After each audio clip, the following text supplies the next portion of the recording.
Saludo también a los consejeros y consejeras del Poder Legislativo, a los representantes de los partidos políticos nacionales y al del candidato independiente. Pero sobre todo a las y los mexicanos con derecho a votar este 1 de julio. Este día es una fecha muy significativa para los mexicanos, puesto que hoy elegiremos a nuestras autoridades federales, estatales, municipales para los próximos 3 y 6 años. No repetiré las cifras que ya se han mencionado aquí, pero sí hacer el señalamiento del muy enorme esfuerzo que las autoridades electorales, los partidos políticos, medios de comunicación y ciudadanía en general han realizado para llegar a este momento histórico en la vida democrática de México. A todos ellos nuestro modesto reconocimiento. El Instituto Nacional Electoral, como árbitro electoral en este proceso, concurrente con 30 procesos locales, nunca ha sido el más popular.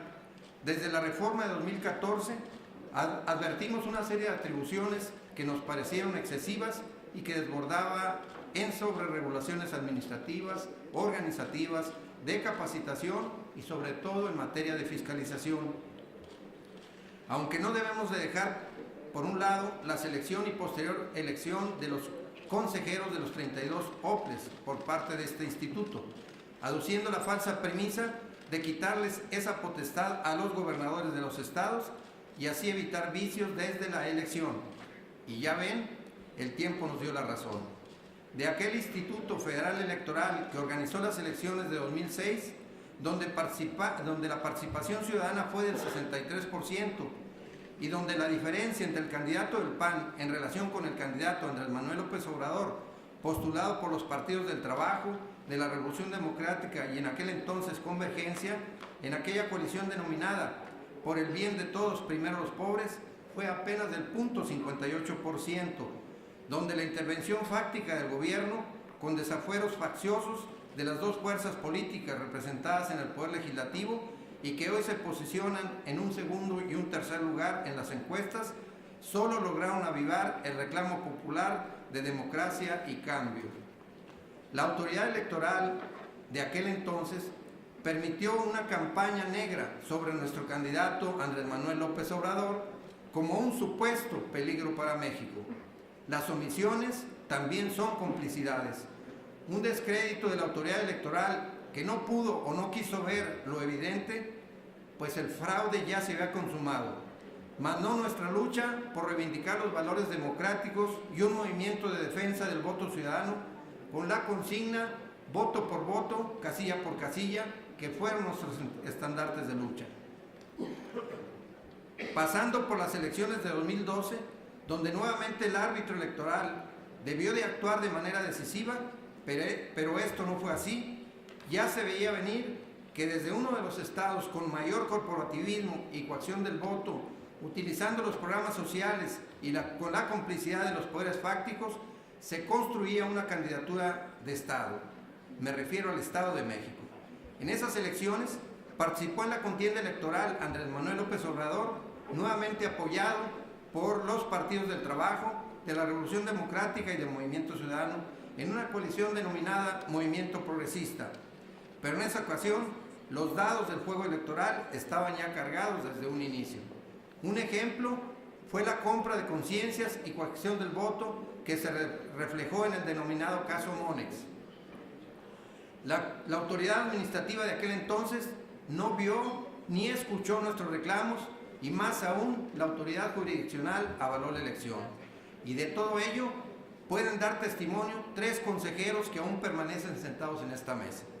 A pesar de todos los obstáculos con evidente origen del Estado, para los que integramos ese movimiento progresista, fue la participación de los jóvenes mexicanos que a través de diferentes medios ajenos a los encartonados y por qué no decirlo anticuados, llevaron sus protestas e inconformidades a niveles jamás imaginados. Baste solo recordar el movimiento Yo Soy 132, que evidenció el divorcio y el descontento de un importante sector de la sociedad con el status quo impuesto por la derecha y sus políticas neoliberales. No podemos dejar de señalar, en los pasados comicios del año 2017 se vulneraron los valores democráticos de legalidad y de certeza, Y nuevamente la autoridad, al abarrar los comicios en estos estados de México y Coahuila, asentaron un duro golpe a la voluntad ciudadana. Estas elecciones fueron elecciones de Estado por la vía de los hechos. Arribamos hoy a 2018, donde la dualidad entre la autoridad administrativa y la judicial, en la que sus encuentros y desencuentros han sido constantes durante este proceso electoral, y esto a nadie beneficia y al final del día se queda a deber a la ciudadanía. En nada van a tener instituciones democráticas débiles. A todos los mexicanos y mexicanas nos ha costado construir esta aún débil democracia. Algunos desde las instituciones del Estado, otros desde la academia y otros más desde la clandestinidad y la lucha social. No podemos apostarle al descrédito de los procesos, pero tampoco debemos de ser ingenuos. Recordemos que en esta herradura que hoy llaman de la democracia, alguna vez también fue llamada la mesa de la desconfianza, y mudo testigo de ello es la actual Comisión Nacional de Vigilancia de este instituto. Para el Partido del Trabajo queda claro, y no le apostamos a la división de las y los mexicanos.